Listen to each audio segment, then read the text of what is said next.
HK. So pakinggan po natin ito ngayon. Ang balita dito sa kay Kiko Barzaga na bumanat na hindi pigil-pigil ni Garin.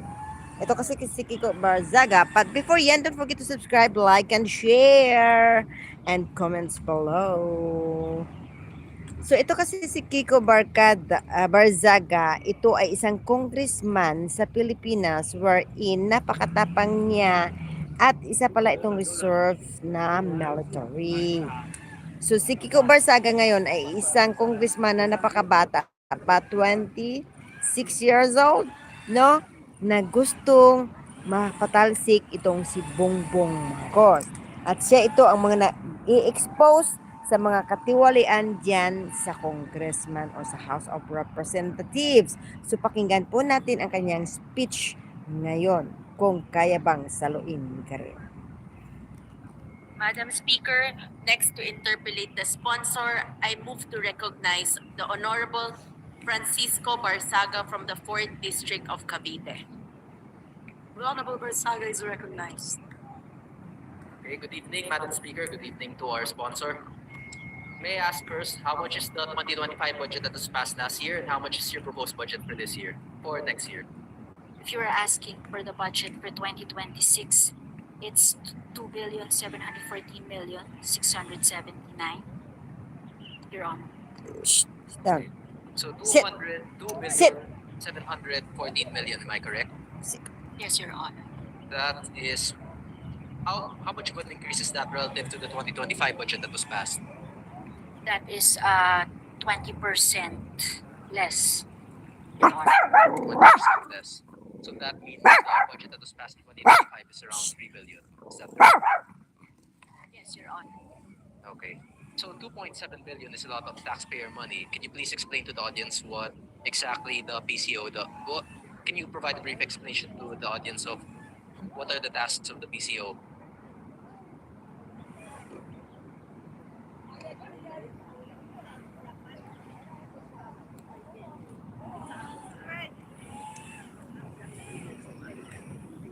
Your Honor, the PCO is the President's arm in promoting transparency and accountability in his policies.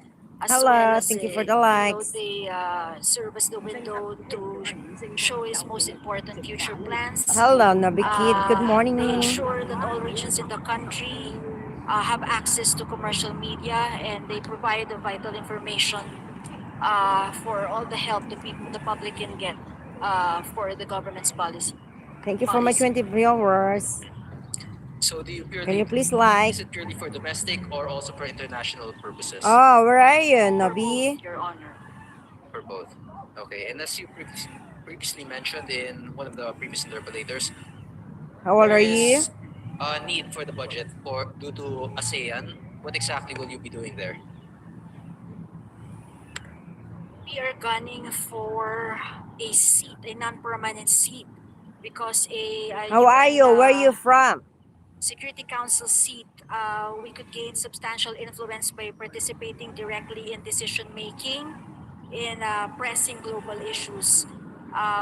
We can have the country can have a platform to advance Hello, its Rock. foreign This is policy Santi. objectives. Can you like my and, vlogs, please? promote our national interests within Good. the Where you global from, security Marakashi? framework, which is very, very important for the issues we face now, Your Honor.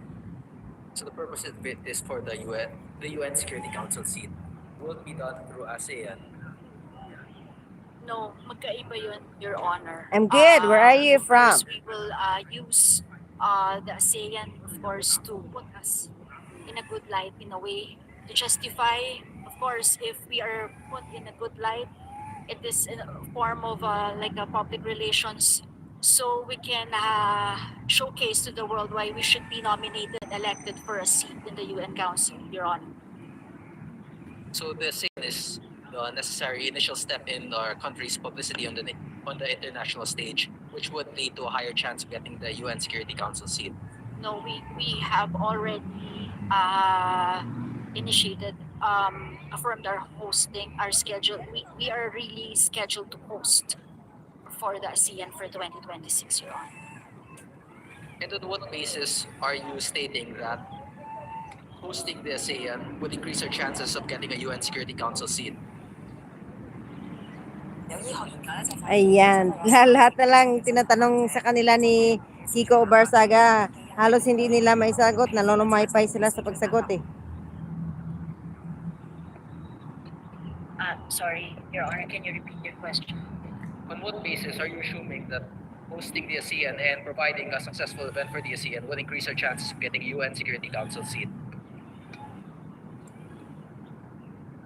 There's no assurance, complete assurance, Your Honor, if that is what you're asking.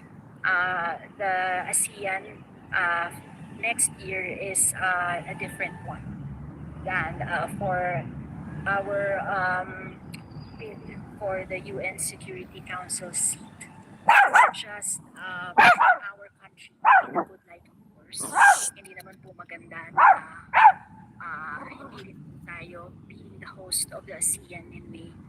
Hindi rin po maganda na hindi naman po natin ilalagay ang sariling atin in the best possible light. Your Honor. Okay, but my question still remains. Is the budget for the ASEAN or for the purpose of securing a UN Security Council seat? Your Honor, it's mostly ASEAN. Sa ASEAN po yung budget po ng PCO, Your Honor. So the potential of securing a Security Council seat is only speculation. It's only a bonus if ever we were to succeed. Magkakasama po sila. Of course, again, it's no Garin. Bid lang po natin yun sa yung UN Security Council non-permanent seat, Your Honor. But if there is a direct correlation, or if you're unsure if there's a direct correlation to our success in the ASEAN to the UN Security Council seat, then you're just basing it purely on speculation. You cannot base such a large budget of 2.7 billion on speculation whether or not we will get the UN Security Council seat. With the indulgence of the Honorable Kiko Barzaga, if he may allow me, just to align everything. I believe the sponsor mentioned the total budget of the PCO, including its attached agencies and corporations, and that's the more than 2 billion. Can the distinguished sponsor confirm this? Can the distinguished sponsor confirm it? It's the total budget of the PCO, including attached agencies and corporations. Yes, Okay. yes, Your Honor. Yes. 2 billion. However, Sa incorporated Asian in the lang. budget, as the concern of the Honorable Barzagas has stated earlier, is a budget for the ASEAN. Ay! Does this Ay, mean that the let's go Philippines is hosting Naman, ASEAN bibig. meetings and gathering? Yes, Your Honor. really- We have 167 clusters of meetings for the ASEAN. Okay, So and that for that, just to the clarify the Honorable Barsaga's question, how much within the budget of the PCO Hindi niya will masagot. be allocated for the ASEAN? Maybe a ballpark figure. And am I correct, Honorable Kiko Barzaga? That's the contention that you would like to pursue. Yes, so the problem here is creating a budget based on speculation. If one of our goals is the UN Security Council and ASEAN is just a speculative case for that, or for our chance of getting a seat in the UN Security Council, then the portion intended for ASEAN is just based on speculation. Well, with the indulgence of the distinguished sponsor, actually the ASEAN is a different entity. The UN Security Council is a seat that every country aspires, but there's no corresponding budget for that. The ASEAN is a platform where all governments can talk to each other, lobby with each other, and put forward the interests of our country above our neighboring ASEAN countries. The distinguished sponsor, that is correct. For clarity, the Deputy Speaker has clarified everything, Your Honor. Okay, so it's completely separate that our purposes for hosting the ASEAN is not directly connected to our desire for a UN Security Council seat. Am I correct? Can you repeat that again, Your Honor? Sorry. Our purposes and our budget allocation for the hosting of ASEAN is not directly connected to our desire for a UN Security Council seat. That is correct, Your Honor. Okay. That is a different occasion, Your Honor. It's a different. Okay. What percentage of the PCO proposed budget would be spent on ASEAN?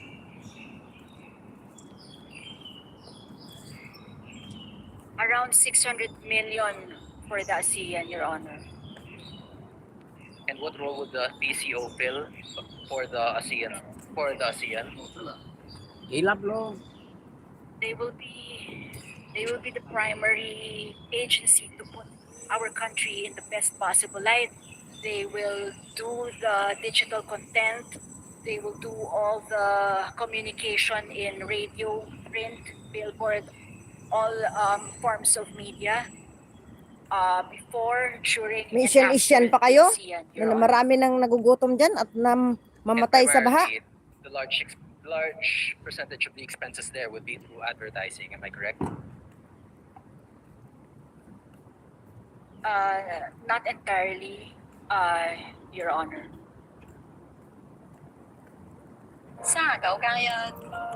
Pa-Asian pa sila. Na wala namang improvement ang Pilipinas. Magagasto sila ng 600 million. Tapos maraming mga taong nagugutom dyan at binabaha. No? Ito yung kawalang hiyaan ng gobyernong ito eh. Walang pakialam sa mga taong nasasalanta ng bagyo dyan. Ay, iwan ko. Ano ba yan? At naiiba na ito. What percentage would be through allocated to advertising for the ASEAN? With due courtesy to the Honorable Barzaga, maybe the distinguished sponsor can explain that this budget encompasses all the trainings, meetings, the representations, as well as how our country will package, how PCO will package our country and position it against our neighboring. Yes, Your Honor, we will have all kinds of meetings, clustered meetings, and it will really entail a lot of expenses, professional services. We have our presentation expenses. International media will come in. International media centers will be put up, so that will constitute the bulk of all that expense, Your Honor. So we will also be paying for the expenses of international media arriving here. Your Honor, we will be the hosts, so it's automatic that we Hindi will. Host. Bakit ka mag-host sa mga international media? Kung gusto nilang pumunta yan dyan. Ayan, sila ang And how gumastos. much are we expected to spend on that? As was said, Your Honor, as I mentioned, advertising expense, presentation expense, media clusters, a lot of media cluster groups will be conducted. International media will come in.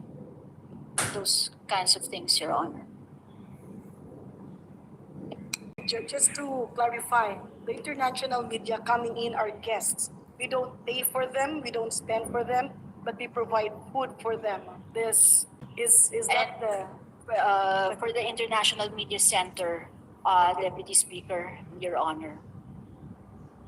so basically the ASEAN is a platform to put forward all the interests of our country, including collaboration, Wala yan.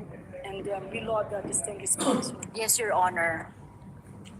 Ang dami-daming namamatay sa baha. Ang dami-daming namatay sa lindol. Walang tinitirhan.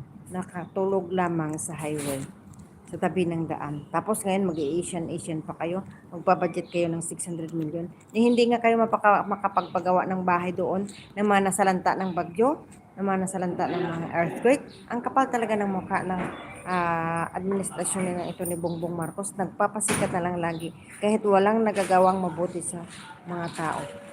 Ay, sakit ng ulo. So hanggang dito lang muna po tayo, no? See you later again if I have time. I can do my vlog. I'm sorry if I'm not able to come here every day, every hour, every night because I am just a helper here working and I have my time limit, no?